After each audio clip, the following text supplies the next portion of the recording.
어떻게 하면 모공을 좀 줄일 수 있을까? 라는 생각을 분명 한 번쯤은 해보셨을 수 있어요. 피지 분비가 지속적으로 올라오게 되면 그것 때문에 점점점 이게 커지게 되거든요. 이제 이렇게 돼서 모공이 커지는 경향성을 갖게 돼요. 모공의 노화를 막아줄 수가 있어서 모공이 점점점 벌어지는 것을 막아줄 수가 있을 것 같아요. 안녕하세요. 저는 피부과 전문의 의학 박사 이혜진입니다. 오늘 제가 이야기 드릴 내용은 모공에 대한 내용이에요. 그러니까 여러분들 화장을 하려고 계속 거울을 보다 보면 보이는 게 있죠. 모공. 제일 많이 보이실 수 있어요. 그리고 계속 보다 보면 모공이 점점점 커지는 게 눈에 보여서 이것 때문에 신경이 너무 많이 쓰이고 어떻게 하면 모공을 좀 줄일 수 있을까 라는 생각을 분명 한 번쯤은 해보셨을 수 있어요. 그래서 오늘은 여러분들의 근심거리 중에 하나인 모공에 대해서 설명을 드리고 모공을 어떻게 하면 줄일 수 있는지에 대해서 설명을 드릴게요. 모공은 털 모자에 구멍 공자 써서 털이 나오는 구멍을 모공이라고 하고, 여러분들 얼굴에는 털은 안 나오지만 모공이 있죠. 그거는 이게 진화론적으로 따지면은 원래는 그 부분에 털이 있다가 점점점 퇴화가 돼서 구멍만 남아 있기 때문에 이거는 그냥 모공이라고 하지만 털은 안 나오는 그냥 구멍이라고 생각을 하시면 되실 것 같아요. 모공에서만 땀이 나온다라고 생각하시는 분들이 계신데 이거는 반은 맞고 반은 틀린 내용이거든요. 땀구멍은 따로 이렇게 튀어서 나오는 경향도 있고 어떤 경우에는 털 안쪽으로 이렇게 열려서 이렇게 나오는 경우들도 있거든요. 그렇기 때문에 모공과 땀구멍은 다르긴 하지만 그 비슷한 곳에서 같이 나오기는 합니다.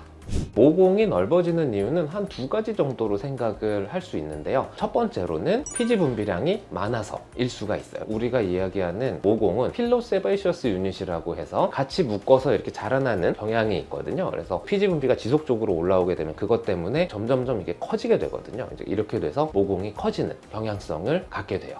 그리고 두 번째, 늙어서 그래요. 그러니까 이게 무슨 얘기냐면 노화가 진행되다 보면 특히나 얼굴은 중력 방향으로 처지게 되잖아요. 그러면은 모공이 동그래졌다가 이게 점점점 밑으로 처지게 되면 타원형으로 바뀌게 돼요.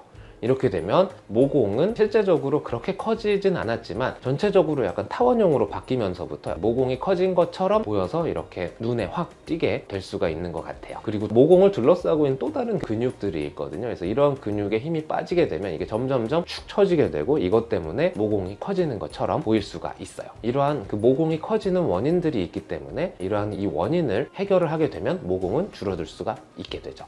모공을 줄이는 방법 중에 첫 번째, 모공이 커지는 이유는 노화에 의해서 생기는 거기 때문에 항노화 치료 또는 항노화 관리를 하게 되면 좋아질 수가 있어요. 노화가 생기게 되면 특히나 모공이 노화가 된다? 이렇게 되면 그쪽 부분에 EGF가 많이 떨어져 있을 수가 있거든요. 근데 이러한 EGF는 나이가 들수록 EGF의 생산량은 점점 줄어들게 돼요. 그렇기 때문에 이거를 외부에서 채워주는 방법이 좋은 방법 중에 하나라고 설명을 드릴 수가 있어요. 그래서 이러한 그 EGF, 특히나 이러한 활성화 EGF 등을 채워주거나 하게 되면 모공의 노화를 막아줄 수가 있어서 모공이 점점점 벌어지는 것을 막아줄 수가 있을 것 같아요. 그럼 아무 EGF나 바르면 되겠구나 라고 생각하실 수가 있는데, 이러한 EGF는 단백질 화합물이기 때문에 상온에서 이렇게 어느 정도 장시간 구조를 유지하는 게 쉽지는 않다고 저는 알고 있어요. 그래서 꼭 식약처에 인증된 EGF를 검색을 하셔서 사용을 하시는 것을 추천을 드려요. 두 번째 방법은 여러분들이 잘 흔하게 알고 있는 레티놀 제품이거든요. 그래서 레티놀이 포함된 제품을 꾸준하게 발라주시는 것을 추천을 드리는데, 보통은 이런 레티놀 제품을 받게 되면 피부에 항노화 기능이 있죠. 노화를 막아주게 되고 그쪽 부분에 모공을 조금 쫀쫀하게 조여주는 효과가 조금 더 있다고 알려져 있죠. 그렇기 때문에 꾸준하게 이런 레티놀 제품을 자기 전에 한 번씩 발라주게 되면 모공이 커지는 것을 예방을 할 수는 있을 것 같아요. 그리고 세 번째, 이건 너무나 당연한 이야기인데 선크림, 이거는 꼭 발라주셔야 되세요. 선크림을 바르는 것은 아무리 강조를 해도 지나치지가 않다라고 저는 정말 이야기 드리고 싶어요. 그게 왜 그러냐면 자외선은 피부의 노화의 주범이거든요. 그렇기 때문에 자외선 차단제 정도만 발라줘도 피부의 노화를 막아주는 데는 도움을 줄 수가 있어요. 가끔 네이버 짤 찾아보면은 피부과 의사 선크림 바르는 법 검색하면 아직도 제 얼굴이 박제가 돼서 떠돌아다니고 있어요. 그 다음으로는 이제 여러분들이 홈케어를 해요. 홈케어를 했음에도 불구하고 모공이 계속 커지고 줄어드는 기색이 안 보이고 뭔가 더 좋은 치료를 받고 싶다. 이제 이렇게 되면 의학의 힘을 빌려야 되는 거죠. 우선 저희 병원 같은 경우에는 피코프락셀 시술을 굉장히 많이 해요. 피코프락셀 같은 경우에는 기존에 있었던 CO2 프락셀보다 효과는 좋으면서 닦지 않거나 얼굴이 붉어지는 시간은 굉장히 줄어들게 하는 장점이 있는 시술이거든요. 그래서 모공 치료에 피코프락셀을 이용하게 되면 생각보다 굉장히 반응이 좋아요. 그리고 두 번째, 이거는 뭐 짜잘짜잘한 모공보다는 굉장히 큰 모공이 군데군데 있는 경우에 쓸 수 있는 시술인데 크로스 시술이거든요. TCA라는 용액을 이용을 해서 시술을 하는 건데 TCA는 강산이에요. 그래서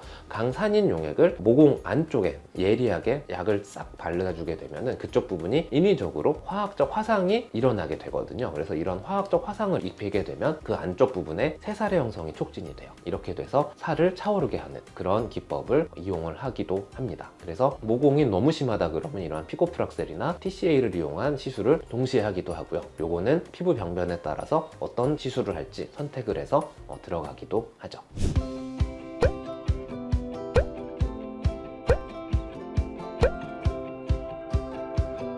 오늘은 그 모공에 대해서 설명을 드렸고요. 또 궁금한 거나 하시고 싶은 이야기가 있다 이렇게 되면 댓글을 달아주시면 제가 답변을 달아드리도록 할게요. 경청해 주셔서 감사합니다.